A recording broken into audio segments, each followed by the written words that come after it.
ሀያላኑ ሀገራት ቀኝ ካልገዟት ካላምበረከኳት በማለት ሁሌም የሚመኟት ሀገር ነበረች ኢትዮጵያ። ዳሩ ግን ተመኟት እንጂ ሊቀራመቷት አልቻሉም። አሰቧት እንጂ እውን ሊሆንላቸው አልቻለም። ኢትዮጵያ በአቀማመጧ በመልክዓ ምድሯ በከፍተኛ ደረጃ ስትራቴጂ የሆነች ቦታ ስለሆነች ሀያላን ሀገሮች የሚባሉት ወይም የበለጸጉት ነጮች እችን ሀገር በእጅ አዙርና በቀጥታ ጦርነት ሲከፍቱባትና ሲያስከፍቱባት ቆይተዋል። ሙከራ አድርገው ሀፍረትን ተከናንበው ሽንፈትን ለብሰው የጥቃት ሰለባ ሆነው ተመልሰዋል። ይህ ትላንት ላይ ዛሬን አሻግረው በተመለከቱ በጀግኖች ኢትዮጵያውያን እውን ሆኗል። በተለያዩ ዘመናት ጠላቶቿ ለወረራ ቢመጡም ጀግኖች ልጆቿ ጠላትን ወደ መጣበት መመለስ፣ የሀገር ዳር ድንበርን ያለማስደፈር የቆየ የኢትዮጵያውያን መገለጫ ነው።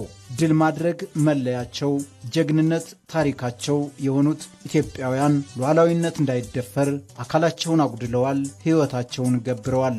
አባቶቻችን እምቢ ለጠላት ለሀገሬ ሞታለሁ፣ መስዋዕትነት ትከፍላለሁ፣ ኢትዮጵያን ለወራሪ አሳልፎ ላለመስጠት የተከፈለ መስዋዕትነትና የነጻነት ሉዓላዊነት ነጻነት አይደለም፣ የኛ ድል ነው።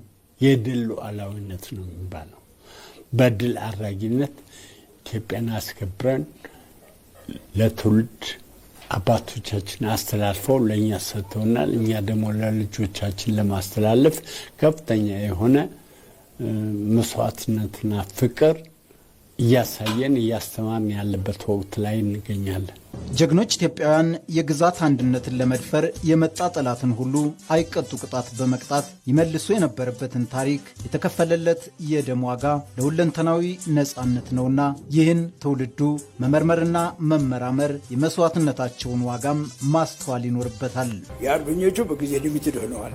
ግን የአርበኞችን ስናቅ ለመጪው ግን ለምናደርገው ነገር አባቶቻችን እኮ እናቶቻችን እኮ እንዲህ ያደርጉ ነገር ለምሳሌ ያልን ለምሳሌ ማሳወቅ ምንርብን ያን ሁሉ መስዋዕት ለምንከፍሉ ነበር። እነዚህ ሰዎች እዳቸው ስለሆነ ነው እኮ ማድረግ ስለነበረባቸው ነው እኮ አገራቸውን ስለሚወድ ነው እኮ ህዝባቸውን ስለሚወድ ነው እኮ።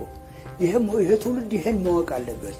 ዞን አያቶች እኮ እንደዚህ ነበሩ፣ አባቶች እኮ እንደዚህ ነበሩ ለምሳሌ ካለ ከታሪኩ ለምሳሌ ሲያነበው የበለጠ ለምሱ ለምሳሌ ሊነሳሳና እንዲሰራ ለምሳሌ መንገድ ይጠርግለታል። ኢትዮጵያ በድንበር የተከበረ ሉዓላዊነቷ አሁን ላይ ተለዋዋጭ በሆነው ዓለም ውስጥ ከዘመኑ ጋር መዘመን ከቴክኖሎጂው ጋር መራመድም የሀገርን ሉዓላዊነት ለማስጠበቅ ሌላው ጊዜው የሚጠይቀው ጉዳይ ሆኗል። የወቅቱ አርበኝነት በቴክኖሎጂ ልዕቀት ከዓለም ጋር እኩል መራመድን ይጠይቃልና ኢትዮጵያም የዘመናት የአርበኝነት ወኔን በዘመኑ የሉዓላዊነት ውጊያ ልትደግም ተነስታለች። አርቲፊሻል ኢንተለጀንስ በጣም በርካታ ነገሮች እየነካካ የመጣ ጉዳይ ነው። ከዚህ ቀደም በርቀት እንደምናስበው አይደለም። አሁን ወደ ጓዳችን እየገባ ነው።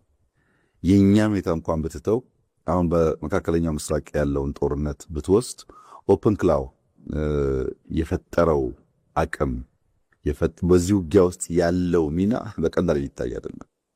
በኦፕን ክላው ሲስተም ዓለምን የምታይባቸው ቱሎች አሉ።